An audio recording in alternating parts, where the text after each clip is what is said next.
Good evening, everybody. Welcome into To The Point. We're all doing well on this Tuesday, December 12th. A lot to dive into tonight on the podcast. This evening, we're going to talk about Monday Night Football, a couple of collapses, some misses, painful loss for the Dolphins, painful loss for the Packers, Tommy DeVito era, alive and well.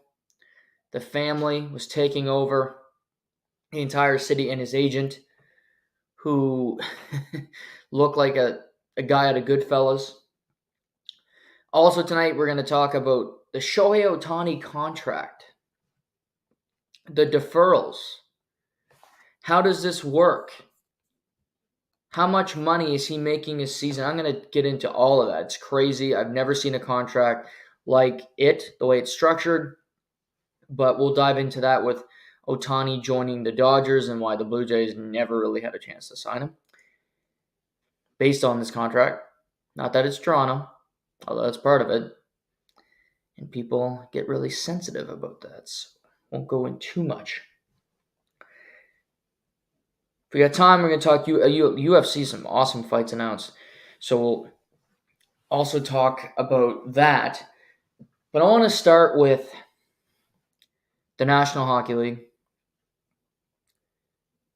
Big moment last night. John Tavares in Long Island playing the Islanders. Drafted by the Islanders. Played the first 6 years of his career.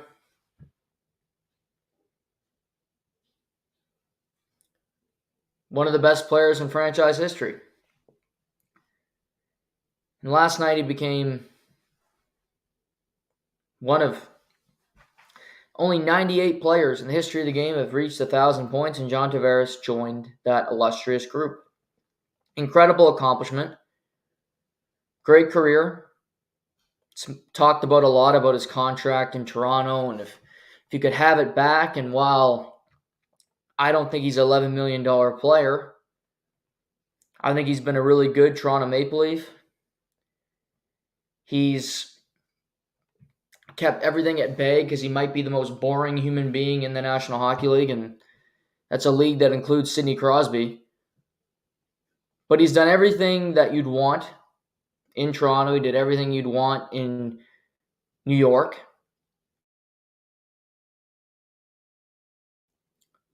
And then he left.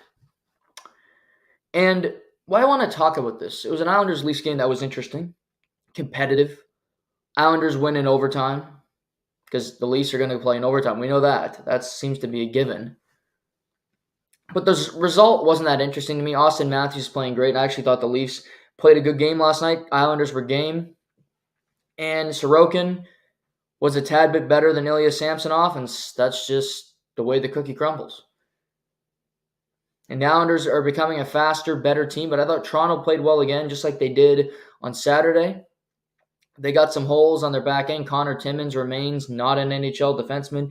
Jake McCabe needs to figure out which side of the ice he wants to cover because he struggles to do that. Just him and Morgan Riley on the ice together doesn't gel. Doesn't happen often, but it happened once last night, and it ended up in the back of the net. But that's small potatoes, right? What I want to talk about is when Toronto ties the game with 4 seconds left, and we know we're going to overtime, and Tavares gets an assist on the goal, and the entire bench empties, and they stop the game. And during this time, the Islanders fans booed John Tavares. And Twitter went into complete craziness. Fans said it was classless, that he's one of the best players ever. You have to acknowledge him, and come on, show some class. Okay. Fans are fickle. Fans are part of the foundation of the game. Without fans, there are no sport, because without fans, there's no money. And in my opinion, when you buy a ticket you have the right to boo. You don't have the right to throw a beer bottle at somebody or get into a fight or yell a racial slur, because you shouldn't do that in everyday life. When you buy a ticket to go into a sporting event, you have the right to boo.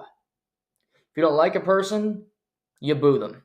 Simple as that. If there's no malice attached to it, then that's just sports. What happened to John Tavares after that goal, there was nothing wrong with it.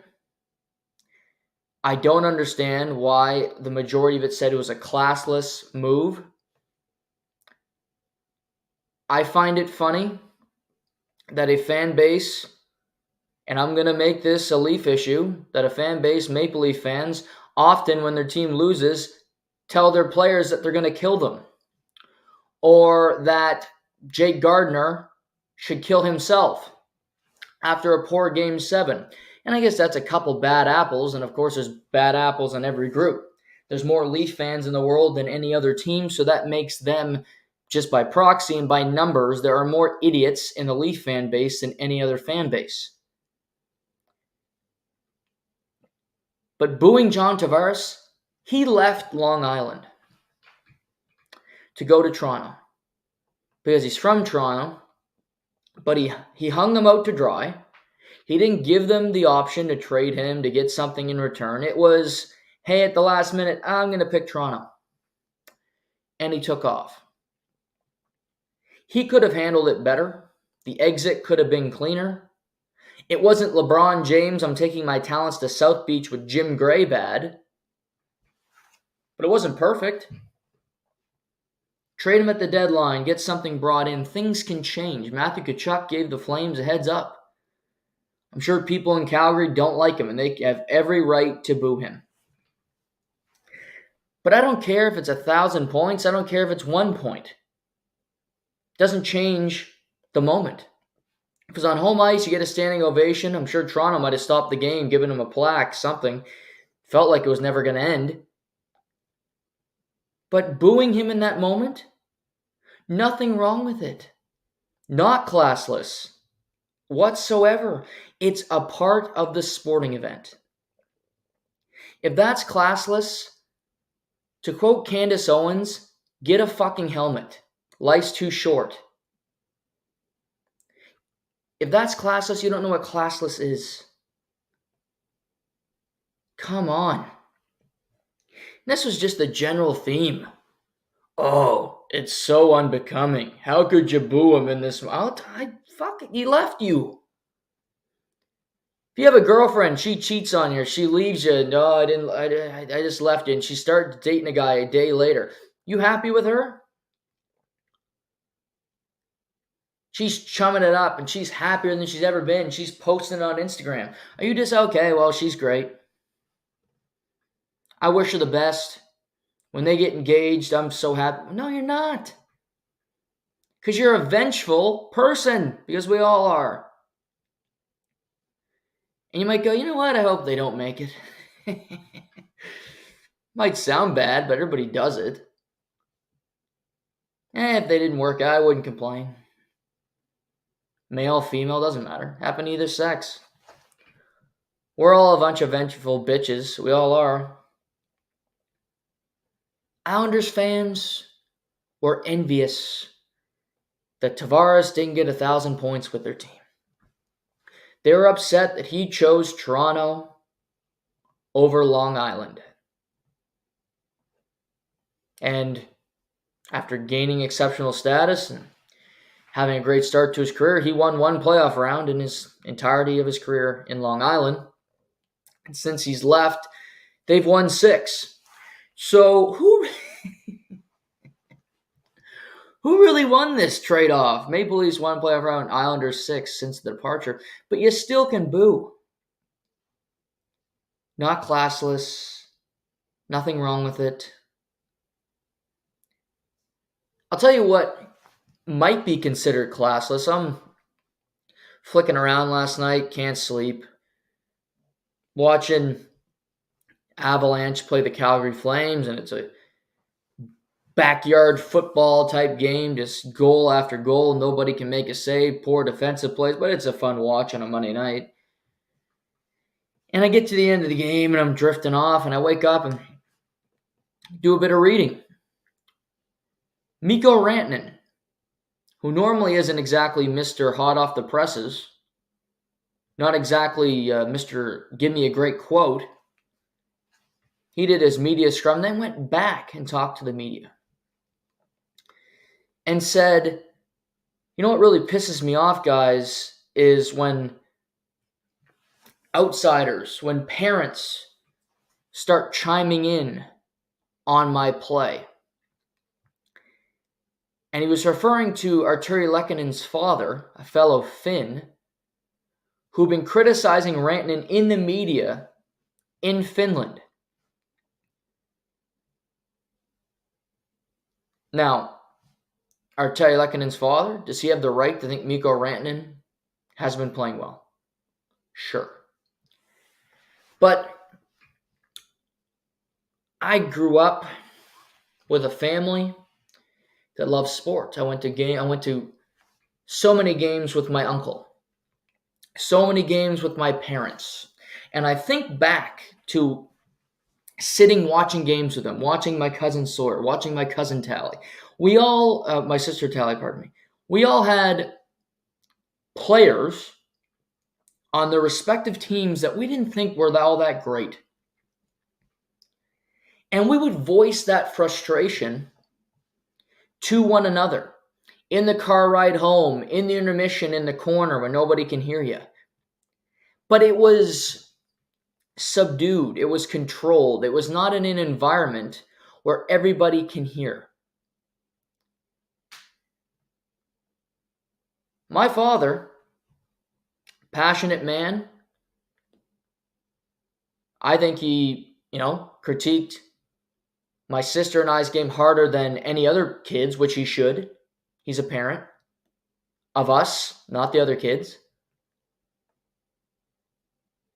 But we talked after the game, and this player sucks, and he doesn't have good gap control, and we can't get a fucking save. But it wasn't voiced in front of the players or in front of the parents. Because I think there's a sense of decorum, and there's a level of respect that you have. Because you're all going through the same thing. There are going to be games when my father was watching me and I stunk up the joint. I could have been hungover. I could have been sick. I could have just been bad because it was one of those days. But he might have hated player X. Didn't like his style of play. My mother too, but she's more subdued, a little more nice, a little more controlled than my father and I. But we would voice it in the vehicle. Arturi Lekkonen's father, you have every right to think Mikko Rantanen is not playing well or dogging it. But talking about it in the media is weak. It's Bush League. You have to be aware of how that's going to affect your son. It's a selfish decision. Because, okay, you don't have a good relationship with Mikko Rantanen. Who cares? You're in Finland and you're his father. But will Mikko Rantanen trust Arturi Lekkonen again? Is Arturi Lekkonen really the one saying this to his father and it's just coming out of the horse's mouth? How is this really going down? There are question marks now. You want to keep those relationships tight. You want to keep those relationships strong. They're your teammate. Whether you like their style of play, whether you like what they bring to the table, it's not changing. Mikko Rantanen isn't going anywhere. He's not getting traded. He's one of the cornerstones of that franchise. And prior to last night, Colorado was playing some really poor hockey. They weren't getting saves, and they're playing bad defensively. While Winnipeg and Dallas were getting wins around them and kind of beating them in the standings in the very tight Central Division. But to me, that's more classless than the Tavares incident. Because there's a code. It's just, you got to know the situation. I might have an opinion about somebody that's really close to my parents, just for instance. I'm not going to share it publicly because it'll affect that relationship. That's a decision that I'm making, but it's a decision that affects them more than it'll affect me. They might have a friend that I hate, that they hate, and they can tell me one-on-one. But if they voice it to a bunch of other people and it gets back to me, that's a selfish decision on their part. If Arturi Lehkonen doesn't like the way Mikko Rantanen's playing, be a man and go talk to him. Or at least have the self-awareness that telling your father is like telling the world. It's like Donald Trump's Twitter feed. It's going out. Not if, but when. When is that going to be out? If loose lips sink ships and you know your father can't keep a secret, then don't tell him. Shut up.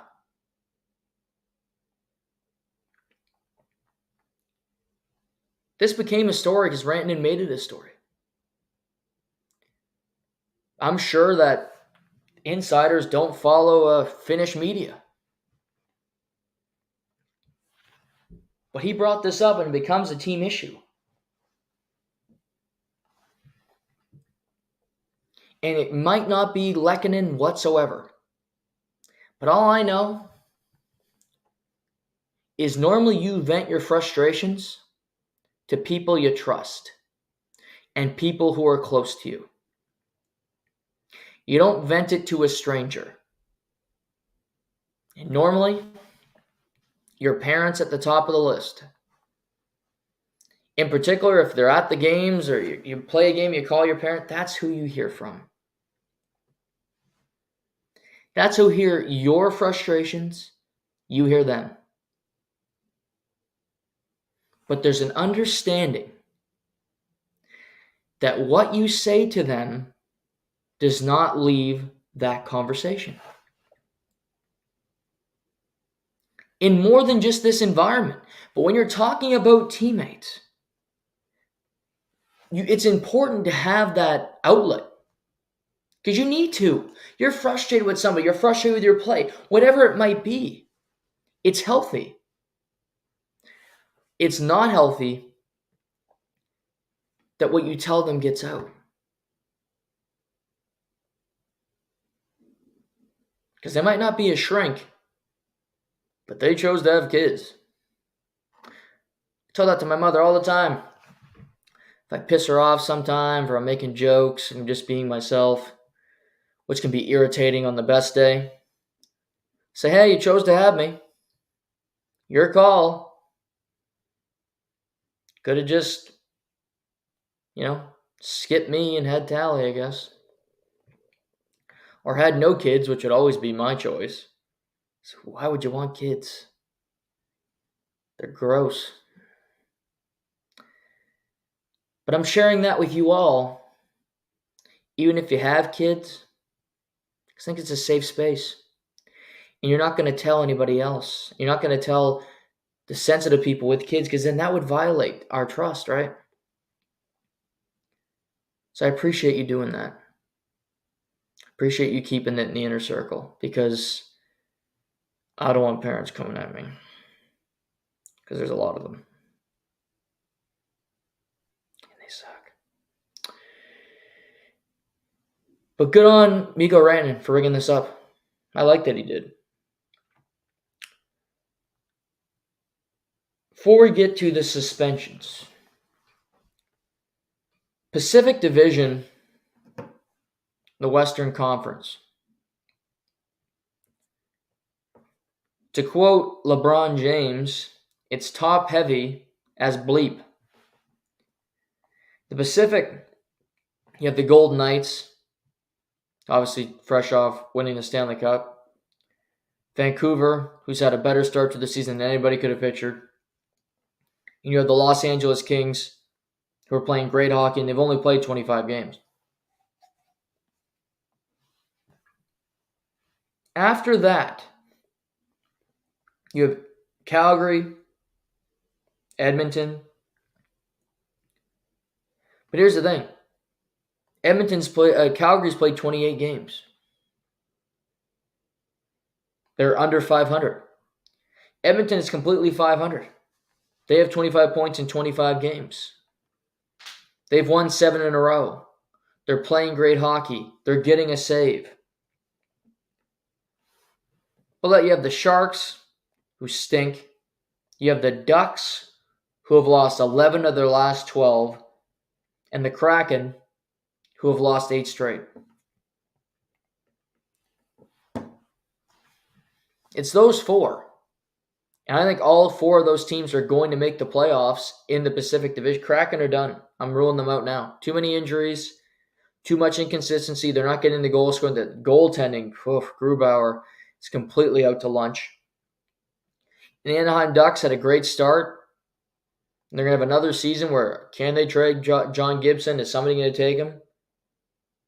LA, Jersey. There are teams that could use his services for sure. But it's a top heavy Pacific with some really good teams. And I've said this all along. The Western Conference, yes, the bottom of it sucks. The top half of the Western Conference is better than the top half of the East, period. Colorado, Vegas, Vancouver, Dallas, Winnipeg, who have been great. Okay, you got Toronto on the other side, Boston, who, they've been very good, and you got Florida, who I like. But the Metro, surprising Flyers, the Islanders, the Rangers, who have had a great start, but the West is better. Has been from day one.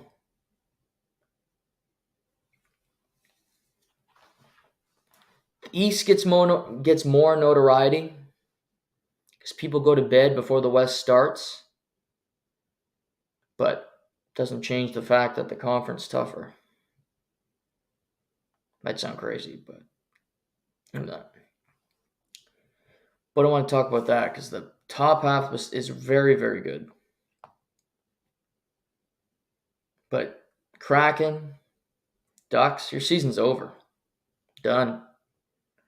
Send in the papers now. Book a flight, Expedia, to the Bahamas in early April because you won't be playing. Last night, we got word from George Peros and the Department of Player Safety about 2 suspensions across the league. First that was announced, this one stunned me. David Perron, who Saturday night was involved in the brouhaha with the Ottawa Senators. Dylan Larkin goes down. Dylan Larkin's out for an extended period of time. We don't know how much yet. Lying lifeless on the ice. Perron goes after Artem Zub, cross-checks him in the neck. He gets a 5 in a game, and he's ejected. For reference, David Perron's played over 1,100 games. He's never been suspended. And he was given a 6-game suspension last night by the Department of Player Safety. First off, 6 games where you've never been suspended. Was the play that David Perron did dirty? Yeah, it was. He went after the neck of a player, but this was after they went after his captain. And based off the next suspension that we're going to talk about, defending yourself isn't all that bad, doesn't get you that much of a suspension.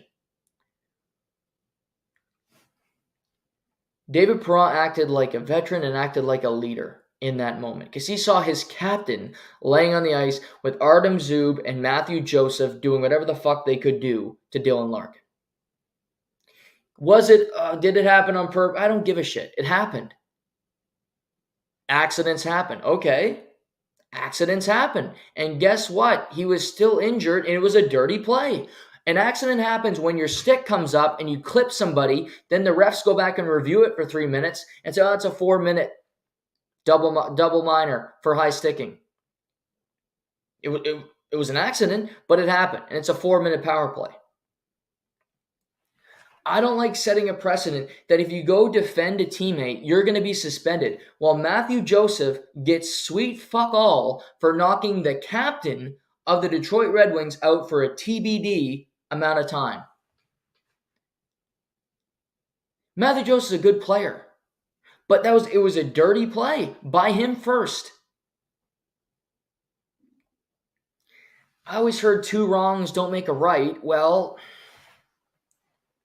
how about the first wrong doesn't happen. Then it doesn't matter what happens next. This logic in life of, oh, you retaliated, you got to be the one to get it. He started it. You don't start none, there ain't going to be none. Ice Cube. Simple. Don't start shit, there won't be any shit.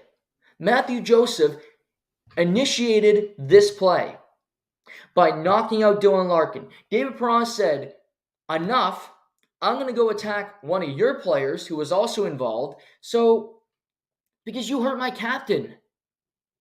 He looked dead on the ice.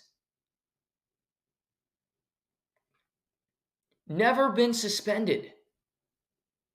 1,100 games. A veteran of the league.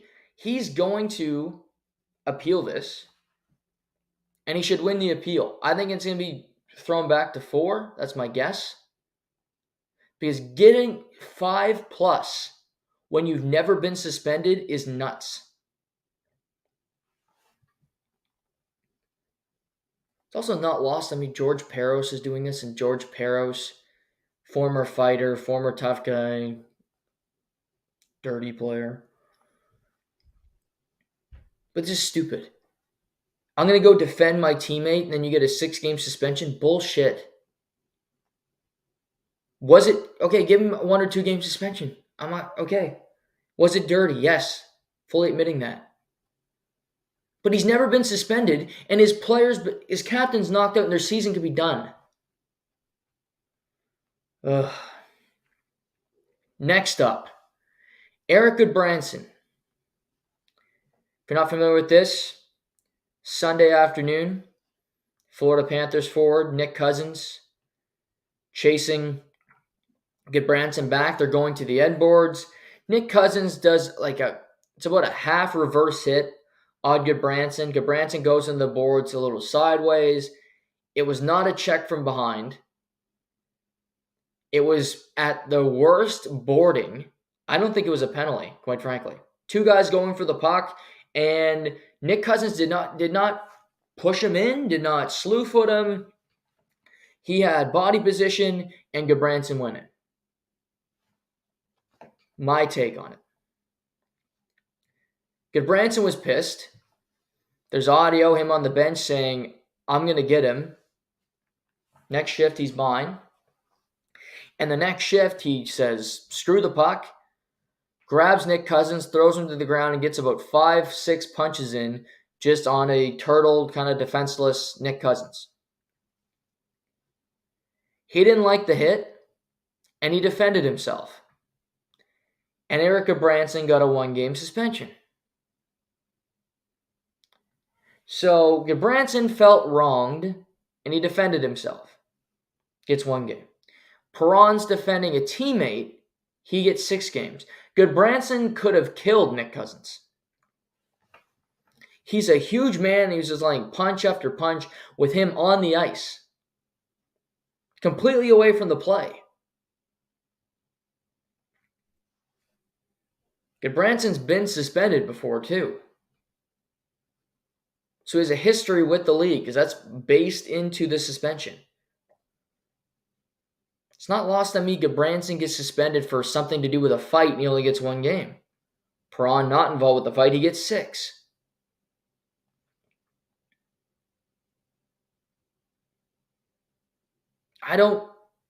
hate Goodbranson for defending himself. He felt it was a dirty hit. He did something about it. Good on you.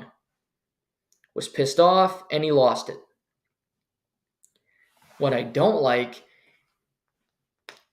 is he defends himself. Perron's wanting to defend a teammate who can't defend himself, and it's 6 games.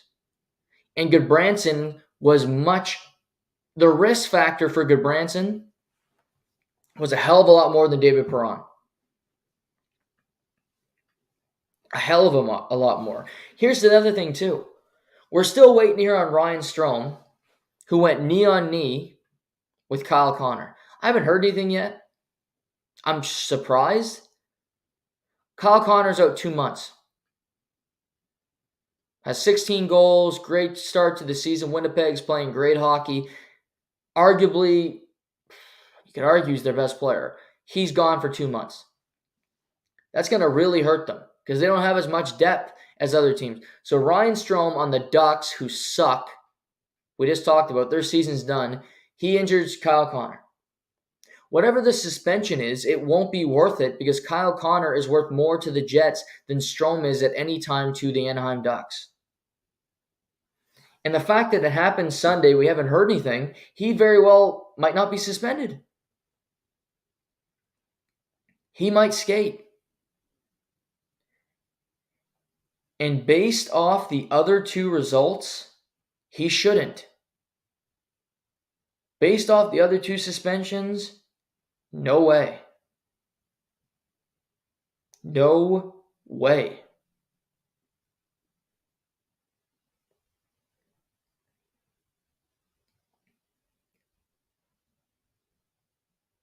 But we'll see. I don't know. Doesn't make a whole lot of sense to me. But I'm curious to see Ryan Strome. But these suspensions, I don't see consistency. I think they're completely wishy-washy on the way they want to handle these. 6-1. Goodbranson really could have hurt Nick Cousins. Really could have. Because he's a huge human being. But nothing happens. Tonight in the National Hockey League, we got quite a slew of games. Coyotes are in Pittsburgh. Carolina coming off a players-only meeting, and also Andrei Svechnikov being out for an extended period of time. They're in Ottawa. Maple Leafs at the Rangers on a back-to-back. Red Wings, Blues. Flyers in Nashville.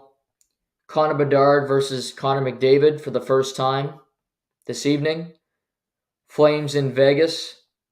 Tampa Bay and Vancouver, which should be a fun game. Florida Panthers against the Seattle Kraken. And Winnipeg in San Jose. Martin Jones gets his first start of the season for the Maple Leafs with Joseph Woll out. I'm curious to see the Hurricanes play tonight. They really had a tough road swing. No confidence, not playing good hockey. They need a boost. They need something to go their way. I don't know if it will. But we'll see what happens with Carolina tonight. Maple Leafs Rangers should be fun. But yeah, some decent games in the NHL tonight on a Tuesday.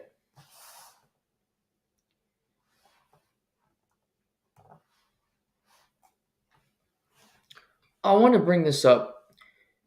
Lakers won the in-season tournament Saturday night. And I think largely the in-season tournament was a victory for the NBA.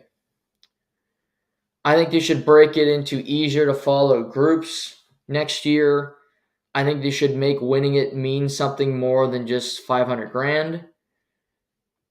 I don't know if you can guarantee a postseason spot, but I think it should be pontificated about.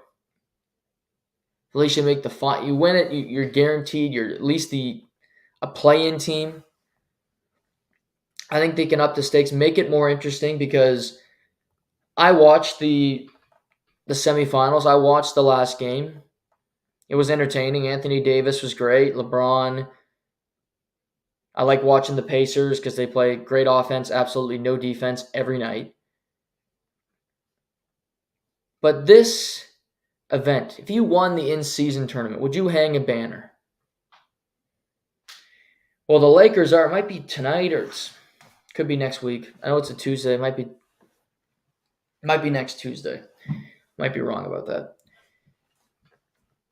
But they're going to hang a banner for winning the in-season. The Lakers, who are tied with the Boston Leprechauns for the most championships in league history. You know, Jerry West, Shaq, Kobe, Magic, Kareem, LeBron. Did Dr. Jerry Buss winning in the regular season did not matter. It's about winning championships and making the Lakers Showtime. I think if Indiana would have won the in-season tournament, you hang the banner. You hang the banner because Indiana really hasn't won anything. They got close with Reggie Miller and Mark Jackson and those tough Pacers teams that tried to give Jordan the business but could never get over the hump. I think it would mean something to Indiana to see them have, raise something, have something positive happen to that market. But this, to me, just seems a little silly. Maybe LeBron will count it as a fifth championship, maybe with the in-season tournament and the Fauci medal wins combined in the bubble, those equal one championship. I don't know. Maybe that's the thought process as he tries to get closer to Michael Jordan. But I just found it strange for probably the most prestigious franchise in basketball history to say we're going to raise an in-season tournament banner. The Lakers might win the championship. That's the bigger prize. I had them before the season. I had the Lakers winning the whole thing. I think they can. Need some more shooting. Need a better point guard alongside LeBron. If Anthony Davis is playing the way he did in that in-season tournament, they're really hard to beat.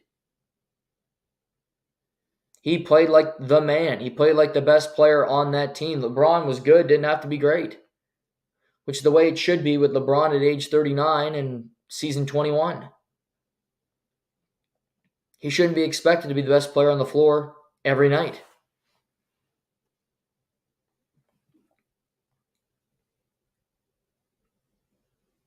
Lakers are in Dallas tonight.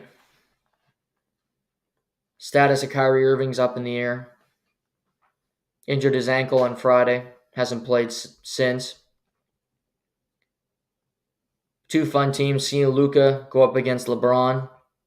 It's always fun. Warriors Suns is interesting because it's December 12th. And Bradley Beal, Devin Booker, and Kevin Durant, the big acquisitions, they haven't played together one time this year. Haven't all started the game, the three of them in the starting lineup. It was supposed to be tonight, but Kevin Durant was announced this morning. He's out with an ankle injury, so as Bradley Beal and as Devin Booker return, he will not be available. Which is something else because this team needs cohesion. They need the reps. Part of the reason why I think Durant never won in Brooklyn is he didn't have the reps with James Harden, with Kyrie Irving. When they got to the playoffs, they didn't have the cohesion of the Bucks teams, of that team that won in Milwaukee. Sure, Giannis was great, but he knew where his teammates were going to be. They knew where he was going to be, and they found a way to beat Kevin Durant. They need those minutes. They need that time together to figure out, their cadence, what they're going to do on the floor. 2 months into a season, you haven't played the three of them on the floor together. That just can't happen. And I'm sure Kevin Durant's ankle is sore, and I'm sure Bradley Beal is going through his shit. But this is exactly the reason why the NBA invented the in-season tournament. Because the NBA product in the regular season has become a chore. So many players sitting out. Load managing. I'm sick. I might have the flu, but I really don't have the flu because I don't want to play tonight in a back-to-back in Memphis. Tickets are through the roof. The prices are crazy, but yet players don't show up. I give respect to players like Jason Tatum, who really don't sit out games in the prime of his career, and he seems to show up all the time. Steph Curry plays when he's damn healthy. Kind of has to with the Warriors team this year, but it's so few and far between the athletes that actually play every night, that value playing 82 games, that look at themselves and go, that's the job. But that's why the in-season tournament was a success. That's why, because the players seem to care about the games. And as you got to the end of it, it was teams that mean something. Regular seasons can struggle because you're stuck with bad teams for 82 games. You can't get rid of them. They're going to be on your schedule and you go, oh, if that team's playing tonight. The NHL had this with San Jose. They become more acceptable. Still not great. Anaheim in that mix, Seattle. In the NBA, it's 2 teams or 3 teams. The Spurs, the Wizards, and the Detroit Pistons. The Washington Wizards have 3 wins. And again, it's December.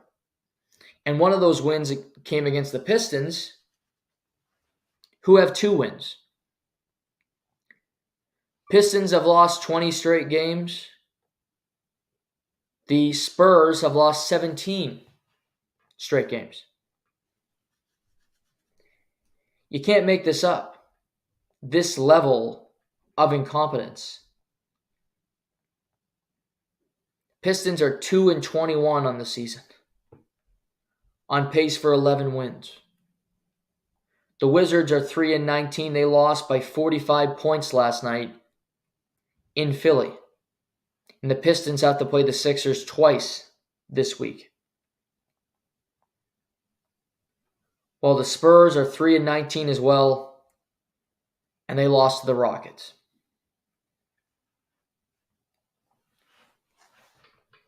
Three really pathetic things. You expected better from the Spurs. You get Victor Wembanyama. You have some decent talent. Greg Popovich is coming back. And they can't beat anybody. It's not even close. Big Vic is not close to being a good player yet. He will be. He's going to figure out, but he's on a bad team, and it doesn't help. He can't shoot.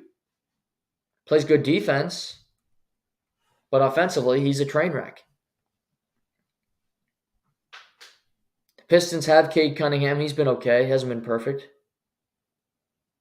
And you got a Sir Thompson. You look at their team. Monty Williams was fired from the Suns and brought in to Detroit. And he didn't really have a whole lot of people vying for his services. But Detroit said, Monty Williams is our guy. We had Dwayne Casey. We've gone through coaches. Stan Van Gundy didn't work. Let's bring in somebody we believe that can lead us into the promised land. Well, this summer, Monty Williams signed a 6-year, $78.5 million contract with the Pistons to become their head coach, which is a salary of over $13 million a season to coach a 2-21 team with 20 straight losses. Monty Williams is not going anywhere because they can't afford to do it. They're not going to fire a coach this early on. But 20 straight losses anytime as a coach, I mean, it's crazy. It's hard to be that bad. It's hard not to catch somebody. I thought the Pistons might win last night. Because you get the Pacers coming off the in-season tournament. They have all that momentum. It's a kind of a trap game. It's in Detroit. But the Pistons couldn't even win that. Okay, they kept the game close. Pacers still covered the spread. Pistons couldn't even do that. 2-21. A team that's had more top 5 picks in the last decade than any other team in the NBA. And they are still in this position. The Wizards have been stuck in the mud forever. You can't blame John Wall and his bad contract. He's playing in China. He's been gone a minute. You get rid of Bradley Beal. And the Wizards, they always needed to be convinced that a teardown was needed. They'd always win enough games to stay out of having one of the top picks. Play hard enough to win games that you shouldn't. Bradley Beal goes off for 50 on a night and you win a game in Boston that you have no business winning. That's not going to happen this year. They're just an awful team with little to no talent and a lot of good teams in the NBA that can beat them. Kyle Kuzma's a good player, but he's not everything.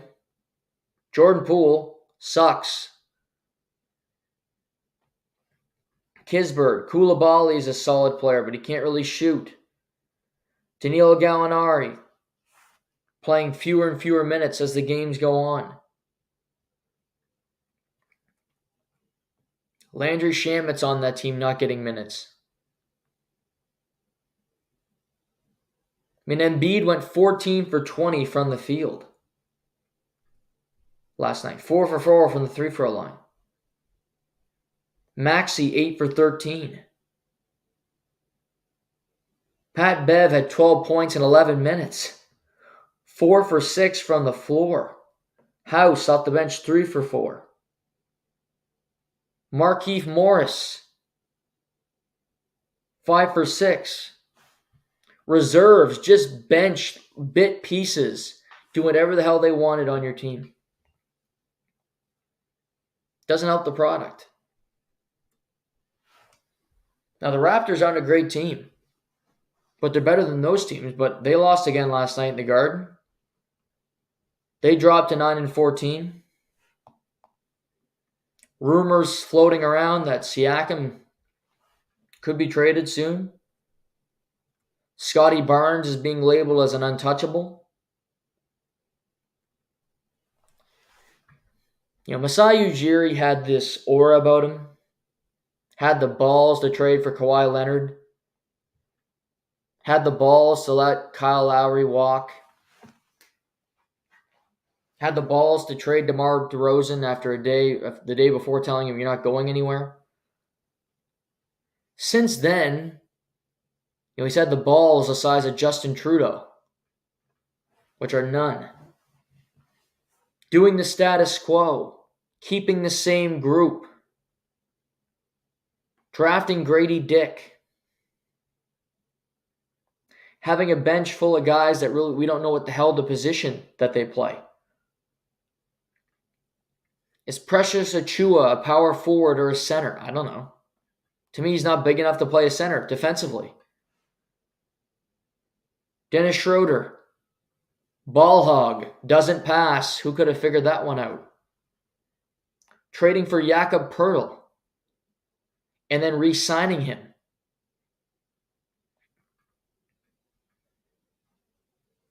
It's a team that is never going to win anything. They might compete for a play-in spot. I didn't think they'd be a play-in team before the year. I don't think they're going to be now.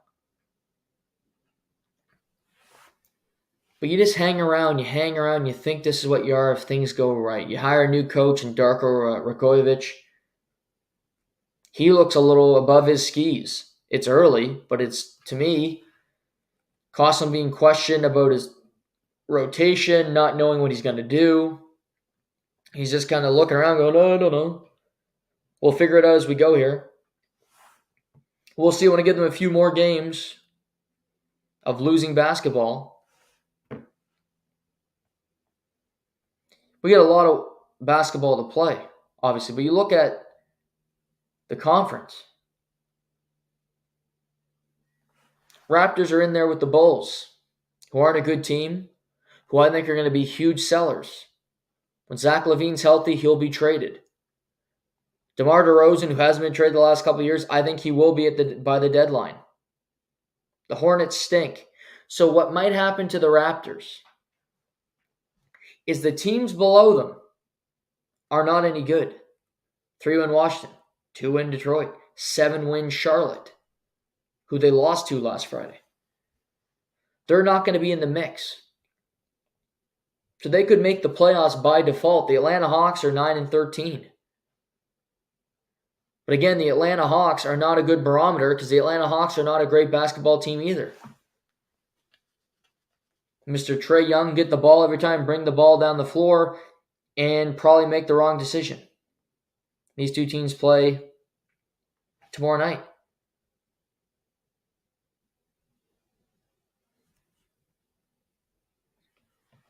It's DeJounte Murray, Trae Young. I like Bogdanovich more than both of them, quite honestly, shooting the basketball.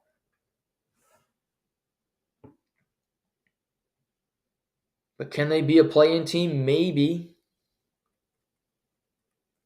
But then are you beating Miami, who were in the finals last year, and they're 13-10, they're in the 8th seed right now. Cleveland, 13-10. The Knicks are 13-9. You have the Pacers, who are 13-8. And we get to the cream of the crop. Celtics are first in the East, 16-5, but you have the surprising Orlando Magic. At 16-7, they've been playing some consistently really good basketball over the first 2 months. I don't think they'll be the second seed in the East by the end of the year, but I think they're a playoff team. They're taking that step. They're ready to go. With Franz and Banchero and Wendell Carter Jr., that team can play, and they have the money and the draft capital to go out and make a trade for somebody if they want to try to compete.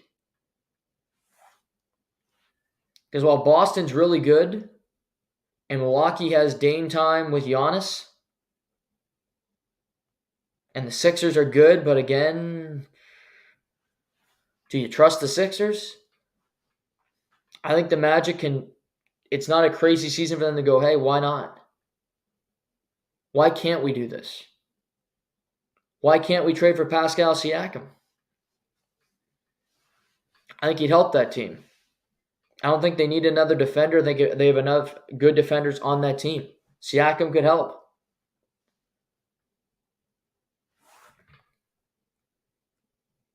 LaVine potentially, but again, he's not one of my favorite players. I wouldn't want him.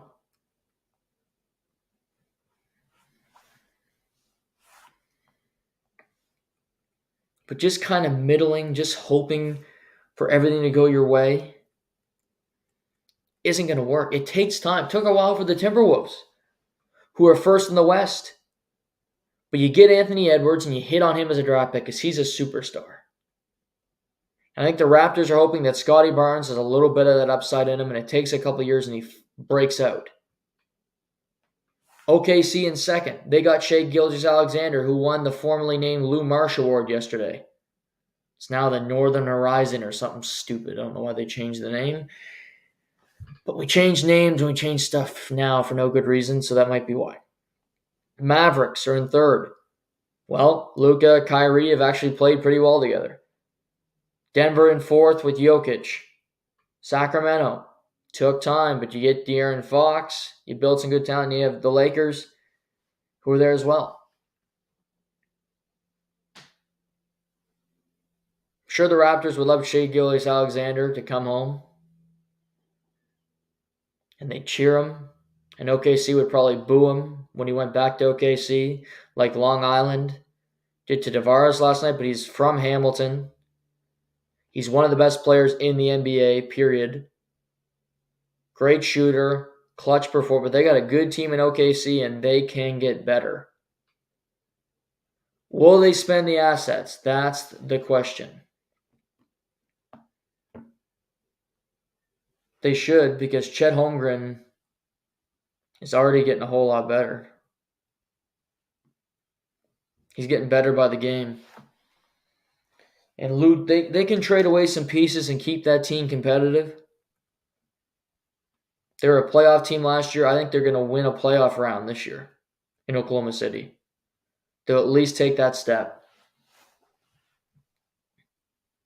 That's a little basketball update on a Tuesday because it is. I mean, right now the Golden State Warriors would miss the playoffs, miss the play-in at 10-12. It's an important game for them against Phoenix tonight in a big spot. No Kevin Durant. Pelicans would be in above them. Phoenix is in 9th at 12-10, right there with the Clippers, who have started to play better basketball over the last little while, trying to figure out the pieces, how they fit together. Clippers also go tonight. They host Sacramento. Sacramento on a back-to-back, so good potential game for the Clippers. Nuggets in Chicago, Cavs, Celtics, Warriors, Suns. It's a few decent games in the NBA as well this evening. Shohei Ohtani. This story hasn't really ended because it's still sending shockwaves across the world. People in Toronto are still dumbfounded. Robert Erzavec, the man on the plane, was on overdrive yesterday, the great shark from Shark Tank. But Ohtani was never, we talked about this on Sunday night, he was never going to Toronto. It was bad reporting, and I understand Blue Jays fans getting their hopes up, but that was John Paul Morosi's doing and not Shohei Ohtani. I don't think he ever planned to go. We don't have to rehash this. What I want to talk about tonight is baseball doesn't have a salary cap. We discussed this. They don't have. You can do whatever you want. If you're a team with crazy amounts of cash, you can pretty much create a contract any way you'd like, and that's what Shohei Ohtani and the Los Angeles Dodgers did with his deal. As you know, Ohtani signed a 10-year, $700 million deal. But he wants to defer money on his contract so that the Dodgers can spend and remain competitive while he's a member of the team. So what Ohtani is doing is he will be deferring $680 million. He'll be making a salary of $2 million a year for the entirety of the 10 years of his contract. So I'm going to repeat that. He's deferring $680 million, and he'll make $2 million a year for the 10 years that he is in Los Angeles as a member of the Dodgers. Following the end of that deal, so 2034, when the deal is over from 2034 to 2043, Shohei Ohtani in that time period will be making $680 million. Basically a Bobby Bonilla situation where every July 1st, whatever date, he will be making a large sum of money well into his retirement. Like a buyout in the NHL, anything like that, he will be making that money. But just a crazy amount of it. Because of his endorsements, because of the interest in him from Japan off the field, he does not need to make that money. He's making it a large sum already. So he's setting himself up to be in retirement and making more money than what he did when he was on the field. And this allows the Dodgers to spend. This allows the Dodgers to play around, try to bring in free agents, improve the team, and bring a World Series sans COVID back to La La Land. First of all, it's crazy that you can do this, that this contract is allowed. But I have no problem with it. We're always beating the drum. The salary cap doesn't allow the big teams to do stuff. And this is highway robbery, and it's not a fair playing ground. Which is it? Because if there was a salary cap, you wouldn't be able to do this, right? But in teams with a salary cap, like the NBA, like the NHL, there are restrictions. Teams like the Rangers, teams like Canadien de Montréal, the Toronto Maple Leafs, you might hear sometimes, oh, if we didn't have a salary cap, we would spend more money than, say, Arizona, which they would. Fair. But if you're making that argument in hockey and you hate this contract in baseball, you're a hypocrite. Because this is the Dodgers saying, we can afford it, and we can afford it after,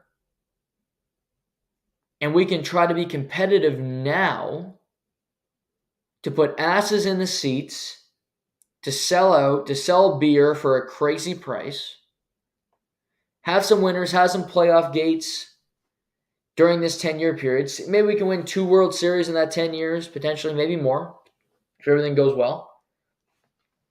And the money we make will help us pay Shohei Ohtani in the future. That's their logic. It has to be. Because giving a player 10 years, $700 million in the first place is cuckoo for Cocoa Puffs. It makes no sense. He will never live up to that contract. That's just one man's opinion, but I don't think it's going to happen. Being worth $700 million is crazy. How is that ever going to work? How is that ever a plan? But the Dodgers think it will work. And Ohtani's willing to wait for the money. It's not conventional. It's not what other teams do, and it's never happened. So it's like change. We're adverse to change. Myself, I hate change. Why would I want to change? I'm so great already. I'm not, but again, adverse to change. But oh, you got to do this. Oh, you got to go do this instead of going here. Well, no, I've always done it this way. Why should I do this? This is the Dodgers finding a loophole and exploiting it. And I don't think that this will be changed by the owners. And I don't think this will be changed by the players in the next collective bargaining agreement. And I'll tell you why. Because the other owners might bitch about it, but they're not going to get rid of it because they can't afford it. But you might also see some owners go, maybe we can do that. But with lesser money. And it'll still be large sums. But maybe we could do it for, say, $330. And we might put $200 million over that, $200 million deferred.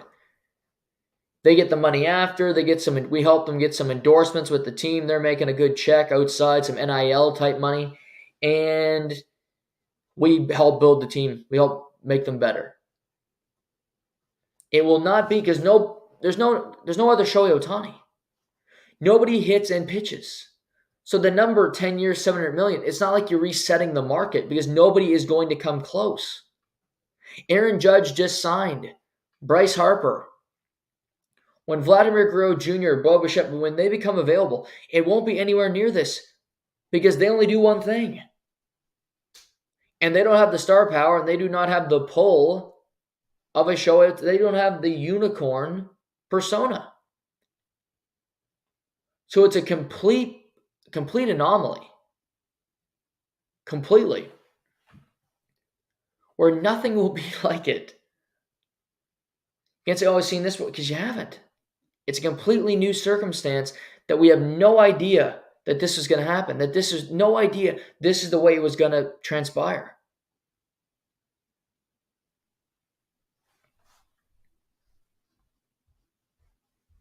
$680 million deferred, and he'll be making that money when he's a retired baseball player. Those checks will not be fun to send out by the Dodgers if they do not win a World Series, if they do not have success with Shohei Ohtani. But they got Mookie Betts and Freddie Freeman and Shohei Ohtani, and reportedly they're trying to sign Josh Hader to bring in the best closer available. They re-signed Joe Kelly, who's a hard-hitting relief man. They won't be winning the World Series in 2024. They don't have the pitching, and I don't think the pitching will be good enough with the free agents available for them to get in the mix. This is about 2025 and beyond where you can build up a pitching staff and try to compete for that 3 to 4 year window when Ohtani is back pitching full time.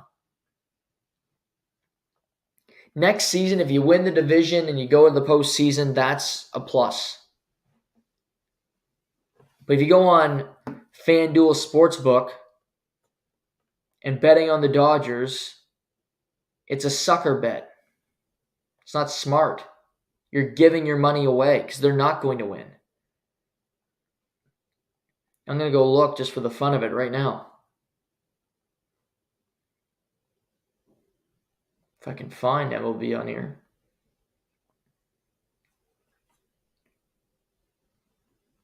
Major League Baseball.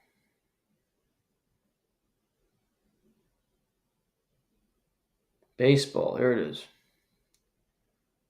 World Series, if you wouldn't guess, Dodgers plus 550, the best odds in all of baseball. Followed by the Atlanta Braves at plus 650, Houston Astros at plus 850, Texas at plus 900.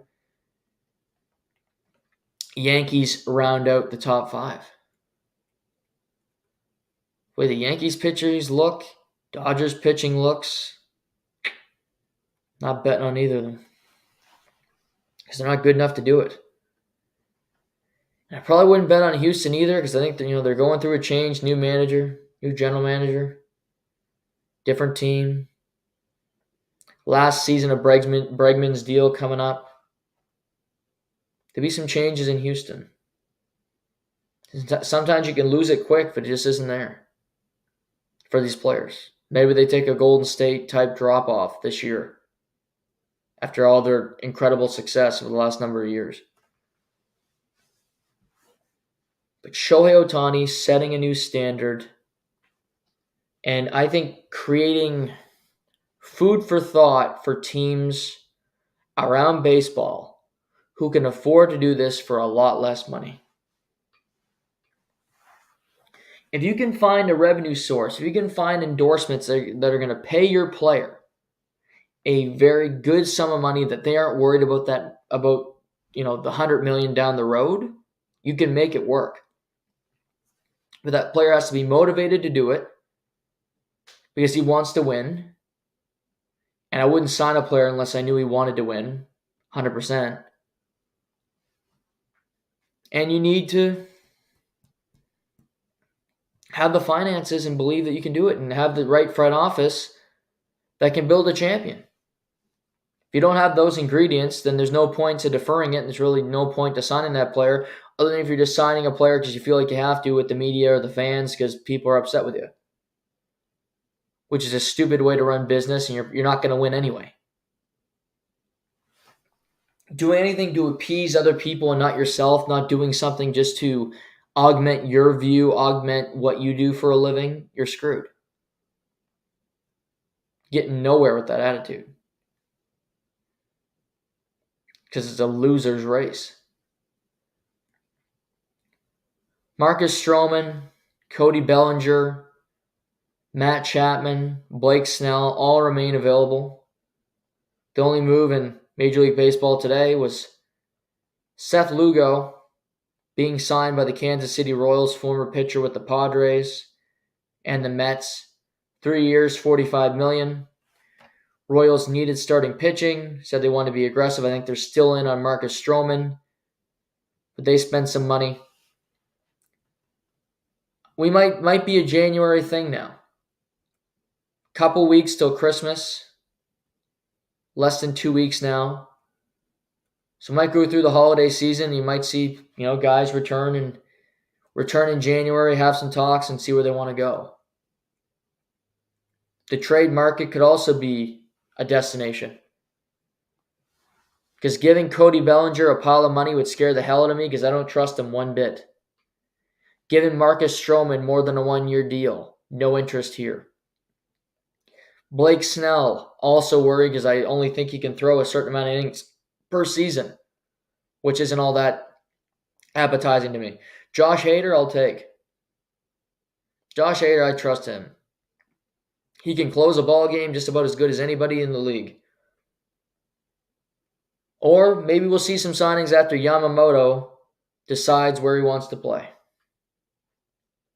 believe he met with the Yankees yesterday, met with the New York Metropolitans today. There might be another mystery team in the mix. But I expect to see some movement this offseason. For Blue Jays fans, maybe go after an infielder. Maybe there's somebody, another team, they want to shed some salary. They got a good player. Happens. That's how you got Josh Donaldson. That's how you got Matt Chapman. Who's the team out there that kind of likes their player but wants to slim down their payroll because they're not winning enough to justify it? I'd look at the White Sox, just as an example. Cleveland, new manager, moving things around. Do they want to start fresh? How about the Padres?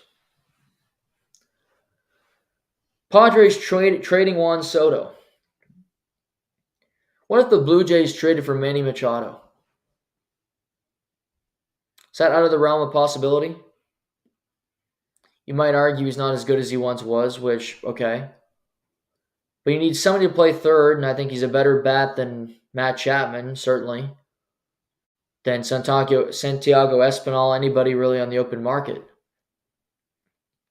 Peter Seidler, the owner of the Padres, just passed away, so they're in this state of transition. Does the new owner want to have that big of a payroll? Maybe they like money more than they like baseball. I haven't heard anything from an insider, but I would make that call. Because he's a good third baseman. He can help your team today. That's what I know. And maybe he doesn't want to go with certain things, but hey, it's a team that can be competitive, certainly. San Francisco continues to miss out on guys in free agency. They didn't get Aaron Judge. They didn't get Ohtani. They didn't get Bryce Harper. Well, do they want to tear it down? Do they want to start fresh? Players on that roster that can help. The Blue Jays team needs a spark. You're going to lose Kiermaier. So you need a center fielder. In my opinion, they're going to lose Matt Chapman. Because the only reason they bring him back is because they feel like they have to after losing Ohtani. And it's just like, okay, well, we'll have to give Matt the money. After he had an awful season at the plate. After a great first month and change, he was dreadful. The rest of the year, I don't care how good he was defensively. Cardinals are spending money on veteran free agent pitchers, so it doesn't sound like they're going to be in the tank. They probably should be. Because I don't think they're going to be a good team again. They were finished dead last in their division this year. It's going to say Nolan Arenado. Doesn't get much better than him. I don't think the Cardinals would do it, but hey. They're kind of overpaying guys like Sonny Gray. They normally didn't do it. They're now doing it all the time here. Come take our money. Come let us overpay you so you can come to St. Louis. Used to be a destination, not really anymore. But I think teams need to be aggressive. They need to think outside the box to compete. Dodgers did with this contract. Maybe other teams can, with their trades and the way they do it. Finding a player you didn't expect to land and somehow he ends up on your team. The Yankees made the Juan Soto trade work. In the first couple weeks of free agency, they have upgraded their outfield and it's better than it was last year. Now they need to find a way to improve their pitching. They could have both Cy Young winners on their team in a perfect world. They could have Blake Snell and Garrett Cole pitching together. which would be a Yankee thing to do for Steinbrenner to go, hey, Cashman, go spend that money and go get him. Because other than Garrett Cole last season, we had fucking nobody that could get an out. Which is true. Nobody could help that team other than Garrett Cole. And their bullpen wasn't a whole lot better either.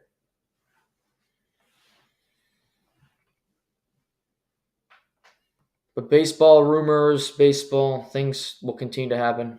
If anything does happen, we'll update you here on To The Point. Quick news, Drake May, quarterback, University of North Carolina, he declares for the NFL draft. Thought this is going to happen a couple of years at UNC. 68 touchdowns, 11 interceptions the last 2 years. Projected to go in the top 3. Big arm compared to Josh Allen. Drake May's solid prospect. I know even like guys like Dan Orlovsky, who's great at recognizing good quarterbacks, like him more than they like Caleb Williams. So there might be some competition for that top pick. Other news, Riley Leonard, former quarterback at Duke, entered the transfer portal, and he's going to Notre Dame. For the second straight year, Notre Dame has scooped up a veteran college quarterback in the transfer portal. They got Sam Hartman from Wake Forest last year. Now this time it's Riley Leonard going to Notre Dame.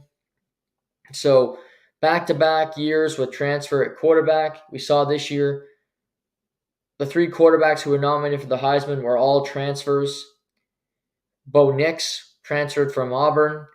He's going to the NFL after he plays the bowl game. Dylan Gabriel transfers from Oklahoma to Oregon. We see Riley Leonard go to Notre Dame. And it sounds like Travis Etienne's brother, who was playing at Florida, really nice running back, may be transferring to the University of Georgia. So they might get more talent going into next season after they're going to lose Brock Bowers on offense, who's been the nucleus, who's been the driving force of that team the last number of years.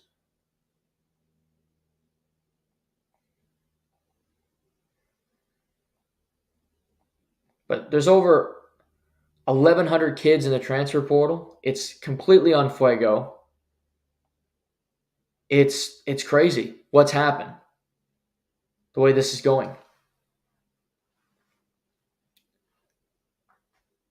But I'd rather have it this way than just to lock up people's options, to have them stay at a school, not play. They have some versatility. They have options now. I think that's a good thing. Just like the NFL, sometimes there's just opportunities. That's why these college quarterbacks, you play well, you're going to get drafted, you're likely going to play. We see the injuries around the league. Justin Herbert today.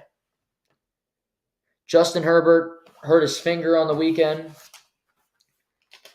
Happened in the game. Leaves the game. We learned today he's having season-ending surgery on his right index finger. He will miss the last 4 games of the season, going on LTIR, so he is done for the year. Chargers are not going to make the playoffs. This could end up with a better draft pick. Brandon Staley will be fired at the end of the season. I can guarantee you that. So this is a reset for the Chargers. They're going to get a good draft pick. It's a disaster year, though. Making the playoffs last year, blowing that huge lead to Jacksonville. They should have fired Staley after the game, but they go through this season. They go through this charade this year. And this is what happens. Staley was a bad coach from day one. I talked about it. Their GM isn't much better, Telesco, because he drafted Quentin Johnson. I told you that wasn't going to work. It hasn't. He dropped the ball in college. He drops the ball in the NFL. He's been a complete fucking bust. Austin Eckler is going to be a free agent, so he might go. The running back, Keenan Allen, has been superb this season, but really it's only been him. Mike Williams will be coming off a torn ACL, so who knows how he's going to look. They lost Joey Bosa this year. They need help on the offensive line. I think they need another wide receiver. Even after drafting one in the first round last year, they have holes.